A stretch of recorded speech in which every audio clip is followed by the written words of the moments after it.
Assalamualaikum warahmatullahi wabarakatuh. Perkenalkan, nama saya Yunus, mahasiswa Universitas Linggabuana PGRI Kota Sukabumi. Baik, di sini saya akan menjelaskan mengenai tentang paradigma usang dalam pengelolaan manajemen talenta.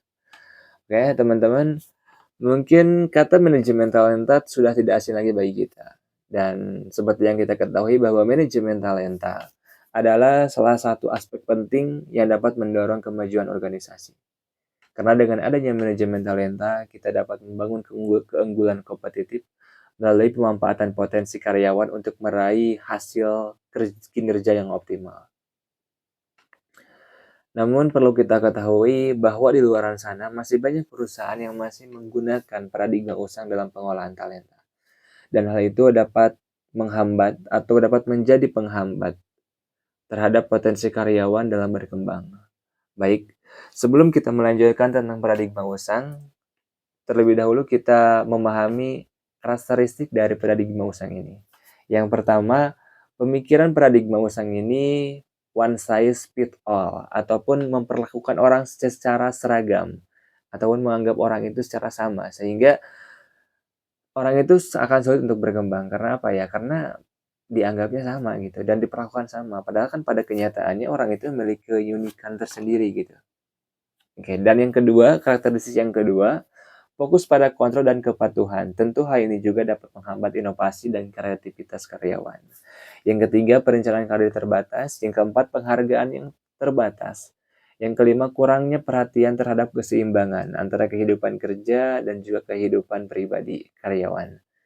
Yang keenam, kurangnya pembaharuan adaptasi. Nah, tentu saja ini akan menjadi penghambat. Karena apa ya? Karena di era globalisasi yang sekarang ini, ketika perusahaan tidak mampu melakukan perubahan atau adaptasi terhadap perkembangan zaman, itu pasti akan tertinggal. Baik, oke teman-teman kita selanjutnya membahas mengenai tentang paradigma usang yang masih terjadi hingga saat ini. Yang pertama, paradigma usang yang pertama adalah orang yang butuh perusahaan. Paradigma ini beranggapan bahwa perusahaan lebih tinggi daripada karyawan. Perusahaan sebagai pemegang kekuasaan dan karyawan dianggap sebagai faktor produksi yang hanya tunduk pada otoritas kebijakan perusahaan. Paradigma ini berdampak terhadap kurangnya perhatian pada kebutuhan dan keinginan karyawan, sehingga karyawan merasa terikat secara ekonomi dan tidak memiliki pilihan untuk mencari alternatif lain. Lalu bagaimana caranya untuk dapat menghadapi paradigma ini dan merubahnya untuk menjadi lebih baik lagi? Yang pertama adalah menjalin hubungan kemitraan, yaitu membangun hubungan saling menguntungkan yang dirasakan pada saat atau yang didasarkan pada saling pengertian, kepercayaan dan keterlibatan aktif. Yang keduanya menghargai keunikan individu, yaitu mengakui bahwa setiap individu memiliki keunikan, keahlian dan minat yang berbeda. Yang ketiga, mendorong keterlibatan dan partisipasi karyawan dalam pengambilan keputusan untuk memajukan perusahaan. Yang keempat, memberikan ruang untuk karyawan untuk berkembang dan bertumbuh ya.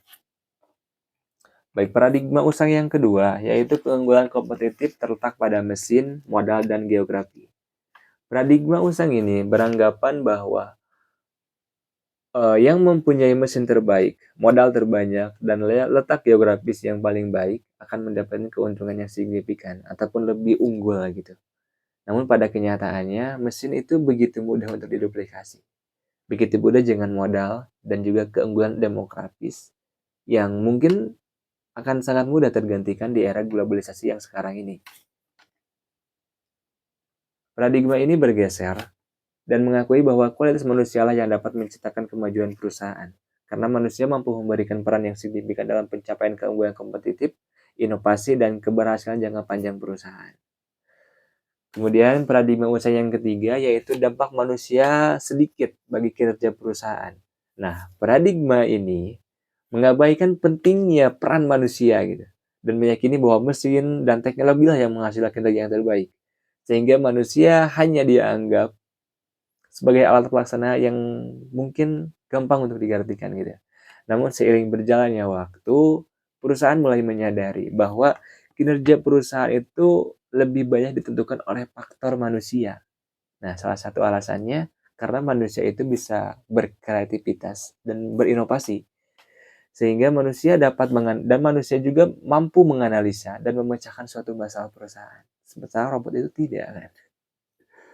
Robot itu hanya disetting ya kalau itu ya terus bekerja seperti itu aja. Tapi kalau manusia enggak, manusia itu tidak terbatas. Mereka memiliki pemikiran yang luas sehingga mereka bisa berkreativitas, berinovasi dan juga dapat memberikan nilai tambah untuk kemajuan perusahaan. Yang keempat, paradigma usaha yang keempat yaitu pekerjaan langka, banyak orang yang dapat mengisinya. Oke, paradigma ini mengabaikan pentingnya keterampilan dan keahlian individu dalam pekerjaan yang spesifik, serta dan menganggap semua orang bisa mengisinya gitu. Namun pada kenyataannya, untuk mengisi suatu posisi yang strategis di suatu perusahaan, itu tidaklah mudah gitu. Karena bisa dibilang susah untuk ditemukan. Karena untuk mengisi posisi yang strategis, itu memerlukan pemahaman yang mendalam, pengalaman dan keahlian khusus yang tidak dapat mudah untuk didapatkan oleh orang lain. Oke. Selanjutnya paradigma usaha yang kelima adalah pekerjaan memberikan rasa aman. Nah, mungkin kalau untuk waktu yang lalu-lalu ini mungkin masuk sih, tapi kalau untuk sekarang itu tidak. Kenapa demikian? Kita bahas ya. Paradigma ini beranggapan bahwa pekerjaan sebagai sumber keamanan finansial dan stabilitas, di mana mereka dapat bekerja pada satu perusahaan sepanjang hidup mereka dan dapat diakhiri dengan pensiunnya. Namun pada kenyataannya di era globalisasi yang sekarang ya, di era mobilisasi yang begitu cepat, perusahaan itu mengalami banyak perubahan, khususnya disrupsi teknologi. Sehingga kita semua harus selalu mempersiapkan diri untuk dapat menghadapi perubahan itu. Nah, kita harus selalu menyiapkan perkembangan. Kita harus selalu berkembang dan selalu belajar tentang keterampilan yang relevan dengan tren industri masa kini.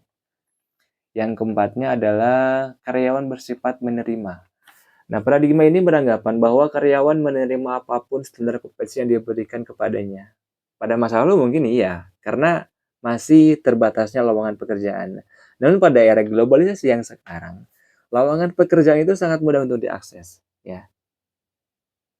Dan itu akan sangat gampang ya bagi karyawan yang memiliki potensi yang baik gitu. Karena bukan hanya perusahaan itu aja yang membutuhkan gitu. Mungkin karyawan itu juga diincar oleh perusahaan-perusahaan lain gitu.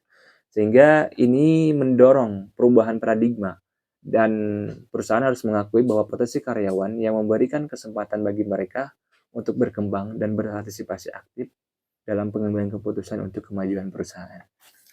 Yang selanjutnya, pergerakan karir karyawan bersifat vertikal. Nah, paradigma ini menganggap bahwa satu-satunya untuk bentuk pergerakan karir adalah vertikal atau meningkat dari posisi 1 ke 2 ke 3 gitu.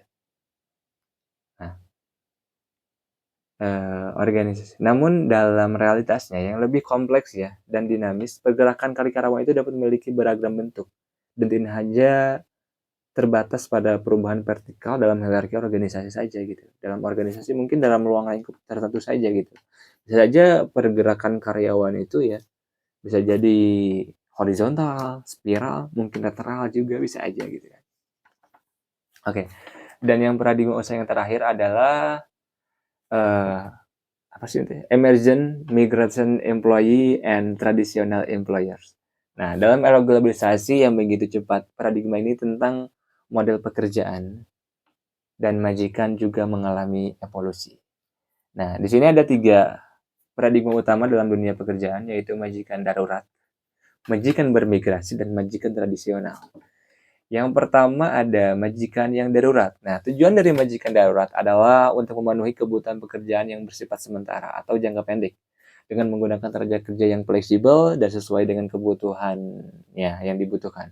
Nah, contoh dari majikan yang darurat ini biasanya terjadi di dalam ekonomi berbasis proyek gitu, di mana pekerjaan sementara, kontrak proyek atau pekerjaan lepas menjadi umum gitu. Majikan yang darurat cenderung fokus pada kebutuhan pekerjaan jangka pendek dan fleksibilitas dalam penggunaan tenaga kerja. Oke, selanjutnya majikan bermigrasi. Karakteristik utama dari majikan bermigrasi adalah keterkaitan dengan kepindahan geografis. Tujuan dari majikan bermigrasi adalah untuk memperoleh tenaga kerja dari luar wilayah ya atau dari luar negara untuk memenuhi kebutuhan tenaga kerja yang tidak dapat dipenuhi oleh tenaga kerja lokal. Dan yang terakhir adalah majikan tradisional. Karakteristik utama dari majikan tradisional adalah stabilitas pekerjaan, hubungan kerja jangka panjang, dan adanya struktur organisasi yang mampan. Pekerja dalam model ini dapat mengharapkan jaminan terhadap yang stabil, tunjangan karyawan, dan kesempatan pengembangan karir. Majikan tradisional juga sering memiliki budaya perusahaan yang kuat dan nilai-nilai yang dijunjung tinggi. Tujuan dari majikan tradisional adalah bervariasi, tergantung pada jenis industri atau sektor usaha yang dijalankan. Baik, mungkin sekian yang bisa saya sampaikan. Semoga bermanfaat. Terima kasih. Assalamualaikum warahmatullahi wabarakatuh.